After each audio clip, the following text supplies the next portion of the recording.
ये अलमस्त दीवाना था, गुरु धर्म का ज्ञान था और वो कोई संसार का काम नहीं करता था। माँ बाप वगैरह दुखी थे, भाइयों ने भी उसको छिटका रखा था और शादी ब्याह हुई नहीं। खेत में जाता काम करने के लिए बैठते थे, जहाँ भेड़ का पानी फसल पाने के लिए तो वहाँ बैठ जा। चिड़िया उड़ाने के लिए जा, चिड़िया खा रही है अपनी मस्ती में देखता रहता। राम जी की चिड़िया राम जी का खेत, खाओ मेरी चिड़िया भर भर के। ऐसा मस्त दीवाना ये किसका है? तुम्हें अधिकार है, खाओ। आखिर में वो वहाँ अलमस्त घूम रहा था, तो डाकुओं के सरदार के आदेश से दूतों ने, अरे ये ठीक है, इसको ले चलो, भगत को उठा लो। और धूमधाम से सवेरा हुआ, लोग माया के दरबार में लेके गए बलि चढ़ाने के लिए। वो तो मस्त है, आज मारो कल मारो, क्या है?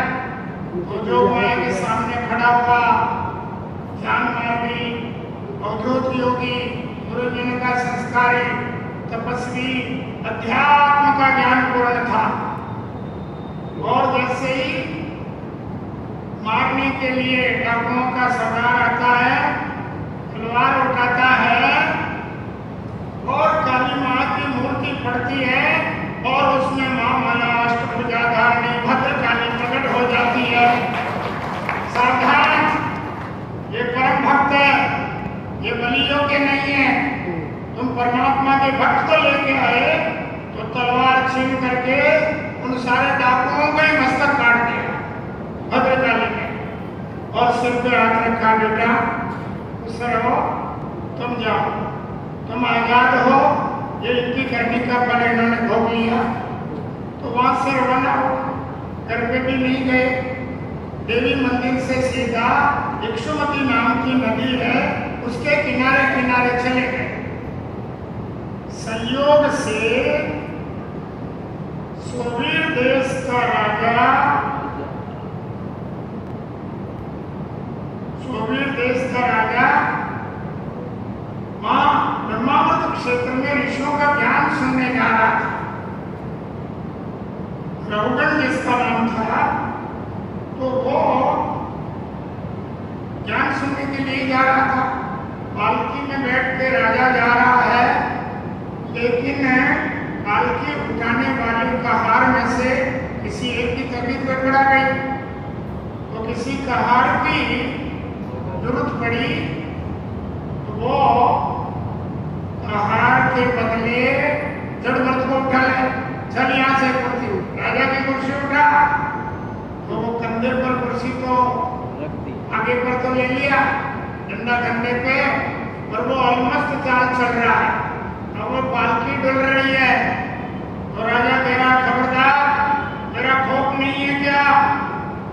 दोनों ने कहा, बोले सरकार, हम तो पहले से संकेत कदमों से चल रहे हैं, ये नया आदमी आया है, ये डालम डोल चल रहा है, हम क्या करें? तो राजा ने कहा, तेरे को मेरा खौफ नहीं है, मेरा डर नहीं है। देखते देखते उसने कहा, कौन राजा, कौन प्रजा, कौन नौकर इसको बोल रहा है? कौन सीधा चल रहा है, कौन टेढ़ा चल रहा है? अरे राजन, तू राजा अपने आप को कहां से मानता है? तेरा ये हाथ राजा है, मैं राजा, तो मैं कहने वाला कौन है? तेरी आंख राजा है, तेरी खोपड़ी राजा है, तेरे पग राजा है, तेरा पेट राजा है, तू कहां से राजा है? और ये पालकी है, ये पागे से पालकी है, या ऊपर जो ढांचा बना रखा है, इनके पुर्जे से पालकी है, पालकी कहां से है? गूढ़ रहस्य भरे शब्दों को सुना, तब राजा ने देखा, अरे ये तो कोई दिव्य मूर्ति है, ये तो कोई चमत्कारी आत्मा है, ऐसे महापुरुष है कोई, मेरे से कोई गलती हो गई है।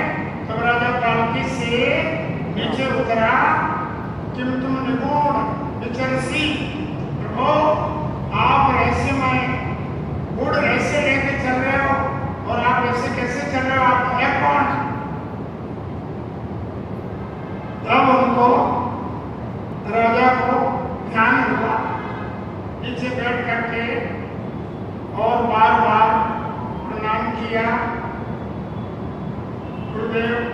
मत करना, आप तो कोई अद्भुत महात्मा देखते हो। कौन हो? अजगर पूछे बजगरा, क्या करत हो बिंत, बड़े रेत में गई करत है चिंत। ऐसी मस्ती के जो महान अवधूत होते हैं उनको दुनिया की परवाह नहीं है। राजा ने विराट जोड़ा है, उसके पास में बैठा है और उसने संसार चक्र का भी ज्ञान प्राप्त किया।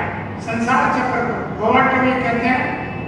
भव प्लस अटवी, अटवी माने जंगल है, भव माने संसार है, और घना जंगल। ये जगत एक संसार है, ये भवाटवी का ज्ञान है। वो राजा राहुगण को जड़ भरत ने दिया।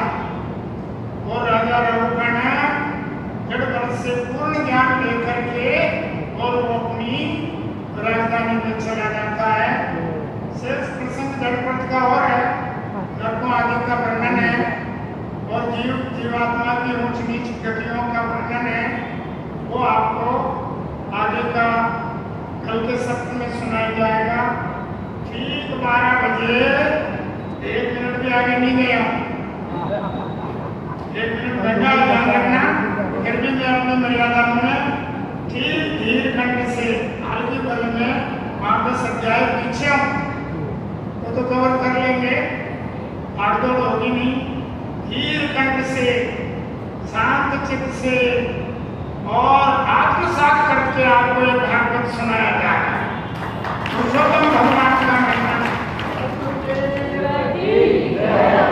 पवित्र इस रामधारा प्रांगण में ये भागवतामृत का पान कर रहे हो तो ध्यान रखो, ये 5 दिन का प्रसंग और रह गया था। वो कल का प्रसंग है, थोड़ा और लंबा रहेगा।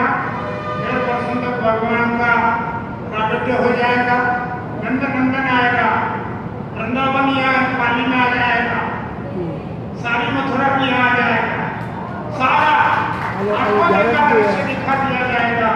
जैसे वर्णन किया जाएगा भगवान नंद नंदन का, तो आप ठीक 12 बजे आप आइए और प्रसाद लेकर के प्रस्थान करिए और आरती की तैयारी करो। राम राम।